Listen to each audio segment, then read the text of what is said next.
আসসালামু আলাইকুম। সবাইকে ধন্যবাদ যে যেখান থেকে দেখতেছেন। তা আজকের আমার এই মোটিভেশনাল ভিডিওতে আপনাদেরকে আমি দেখাচ্ছি যে ফিজিক্যাল এক্সারসাইজ মানে ব্যায়াম এবং হাঁটা চলা যে কত ইম্পর্ট্যান্ট যে আমাদের ব্লাড প্রেশারের জন্য, আমাদের হার্টের জন্য। তাই দেখুন, আমি প্রতিদিন অ্যাটলিস্ট 45 মিনিটস আমার কাজ থেকে ঘর পর্যন্ত আমি হেঁটে আসি কাজের পরে।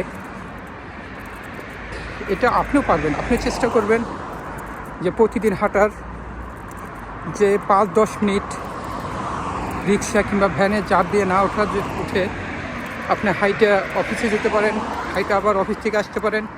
তাতে আপনার সময়ও সেভ হবে, আপনার মানি সেভ হবে, আপনার শরীরের জন্য অনেক উপকার। প্রতিদিন আপনি অ্যাটলিস্ট হাফ অ্যান আওয়ার থেকে 45 মিনিটস আপনি হাঁটবেন। এবং আপনি যখন হাঁটবেন তখন যেন আপনার কার্ডিয়াক এক্সারসাইজ হয়। এবং এই কার্ডিয়াক এক্সারসাইজ আপনি যেভাবে করবেন, হাঁটার সময় আপনি জোর কদমে হাঁটবেন এবং হাঁটার সময় আপনি মুখ বন্ধ করে হাঁটবেন, লাইক দিস। এবং আপনি যখন হাঁটবেন আপনার ম্যাক্সিমাম শ্বাস প্রশ্বাস নাক দিয়ে ওঠানামা করবে।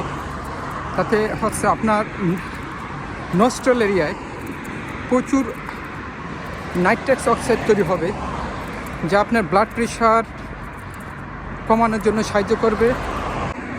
এক লোক দৌড়ে যাচ্ছে। সবাই ভালো থাকবেন। আল্লাহ হাফেজ।